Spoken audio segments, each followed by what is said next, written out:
There are no heavy plows here, no expensive chemicals. Look at this soil.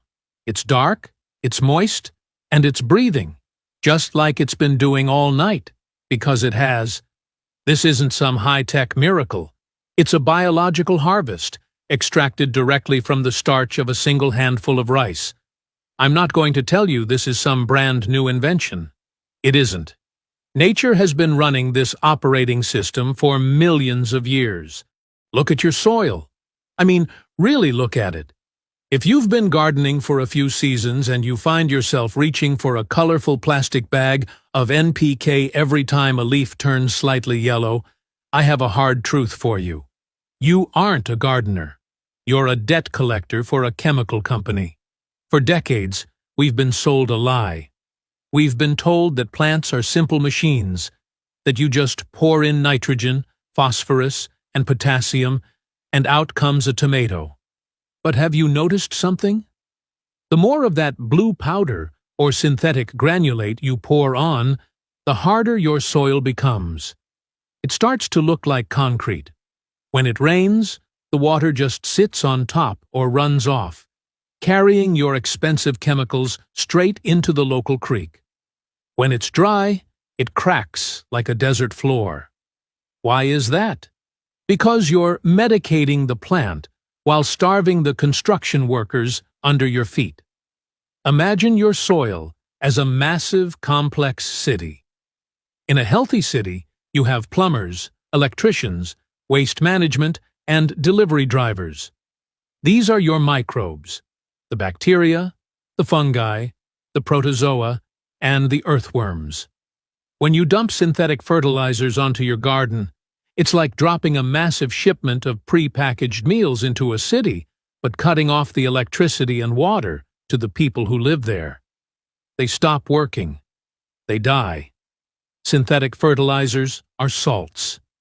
Think about what salt does to a slug. Now imagine what it's doing to the microscopic, soft-bodied organisms that make your soil breathe. You are effectively salting the earth in the name of a bigger harvest. Over time, your soil becomes addicted. It loses its natural ability to cycle nutrients. It becomes sterile. It becomes inert. We need to break the cycle. Your soil doesn't want chemicals. It doesn't want another expensive bag of miracle dirt. Your soil wants two things that are the foundation of all life on this planet: carbon and carbohydrates. And the most powerful tool to deliver that? It isn't in the garden center. It's in your kitchen pantry. It's a handful of rice. This isn't just a hack. This is about activating the operating system of the earth.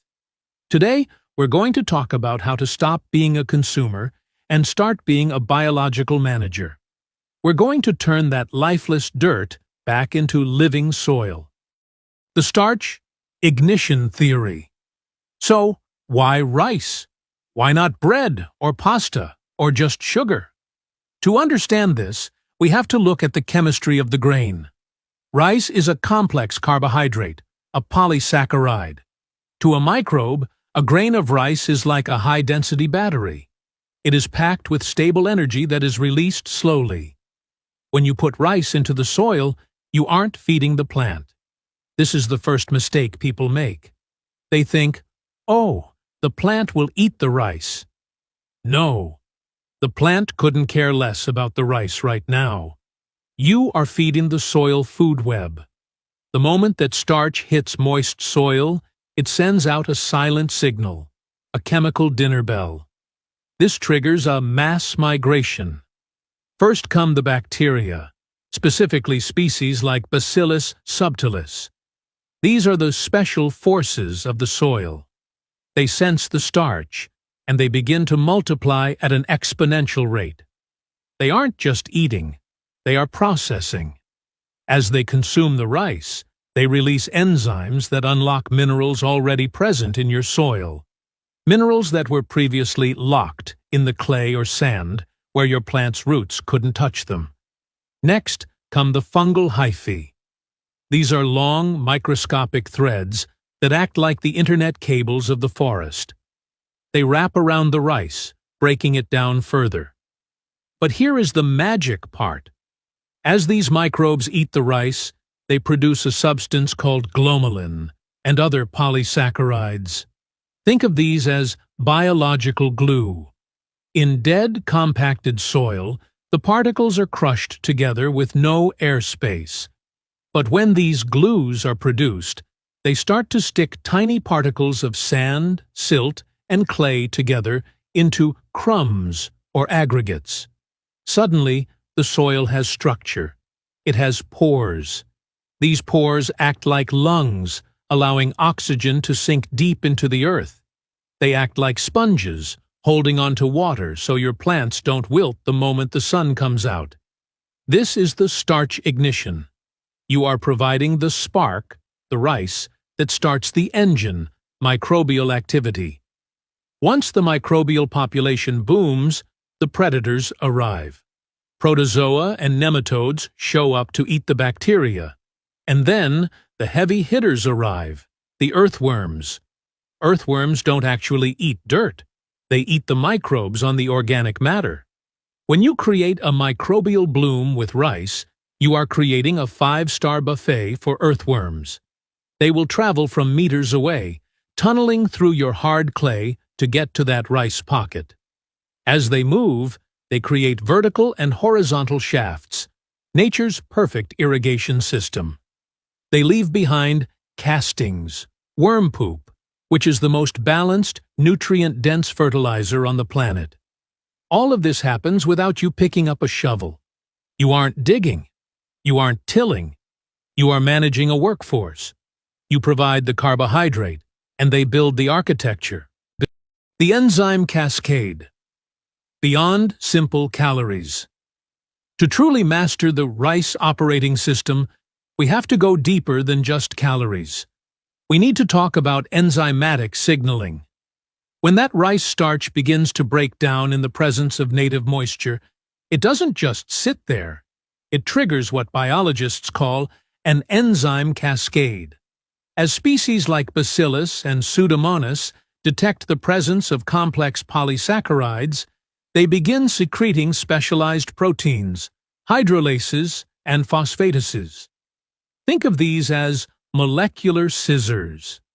Most gardeners don't realize that their soil is actually a massive bank of locked-up nutrients. You might have enough phosphorus and calcium in your dirt to last 100 years, but it's chemically glued to clay particles or iron oxides. Your plant's roots are like someone staring at a feast through a thick glass window. They can see the food, but they can't touch it. This is where the rice starch changes the game. The microbial explosion fueled by the rice creates a localized acidification zone. The organic acids produced during the fermentation of the starch dissolve the chemical bonds holding those minerals captive. Suddenly, the glass window shatters. Calcium becomes soluble. Phosphorus becomes bioavailable. The 3 levels of strategy. Now, let's get practical. You can't just throw rice on top of the ground and expect a miracle. If you leave it on the surface, you aren't feeding the soil, you're inviting rats and ants to dinner. We need to be surgical. We need a strategy. I break this down into 3 levels of soil warfare. Level 1. The hidden treasure, grain burial. This is for your long-term soil building. You can use raw rice, or, even better, slightly overcooked rice. Cooked rice is prehydrated, meaning the microbes can start colonizing it within minutes, not days. Go to a spot in your garden where the soil feels like a brick. Dig a small hole, about 15 to 20 centimeters deep. We call this the deep pocket method. Drop in half a cup of rice. Mix it slightly with the native soil at the bottom of the hole, and then, this is the most important part, pack the soil back on top tightly. By burying it deep, the aroma of the fermenting starch stays underground. The rodents can't smell it, but the microbes and worms can. Within a week, if you were to dig that up, don't do it, let them work. You would see a white, fuzzy web of mycelium and a cluster of worms. You have just created a biological power station. Do this every 2 meters in your garden and watch the soil structure change over the next month. Level 2.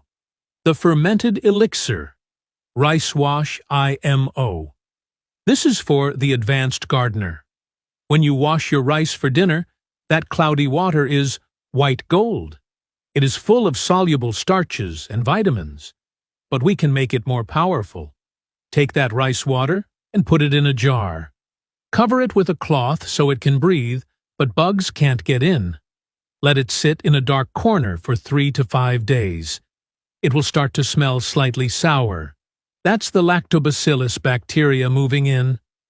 If you want to go pro, add a splash of milk or a spoonful of molasses to supercharge the fermentation. What you are making is an indigenous microorganism, IMO, solution. Dilute this 1 to 10 with dechlorinated water and pour it directly onto your mulch or the base of your plants. You are essentially inoculating your garden with a probiotic drink. It's like giving your soil a dose of high-quality yogurt. It suppresses harmful pathogens and speeds up the breakdown of compost. Level 3. The Biological Bomb, the Mulch Mix. This is for your fruit trees and heavy feeders. Take a bowl of cooked rice, mix it with some rice bran or high-quality leaf mold, and a handful of forest soil. Let this mixture sit in a bucket for a few days until it is covered in white mold. Take this moldy cake and tuck it under your mulch around the drip line of your trees. This is a concentrated dose of fungal energy. It's a bomb that will detonate a massive network of mycorrhizal fungi, which will then link up with your tree's roots, helping them absorb phosphorus and water more efficiently than any chemical fertilizer ever could. This is saving method. It costs you almost nothing. It's the leftovers from your kitchen. But the value it adds to the operating system of your land is immeasurable. Troubleshooting the biological engine. Now, before you head out with a 20-kilo bag of rice, we need to talk about biological balance. In my years of barefoot engineering, I've seen people get too enthusiastic and treat their garden like a giant rice cooker. Remember the golden rule of soil. Nature moves in pulses, not floods.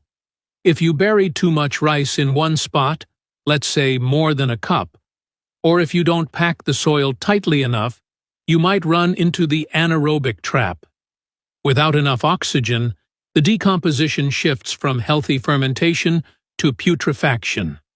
You'll know this is happening if you dig a hole and it smells like rotten eggs or a swamp. That smell is hydrogen sulfide, and it's a signal that the bad guys have taken over.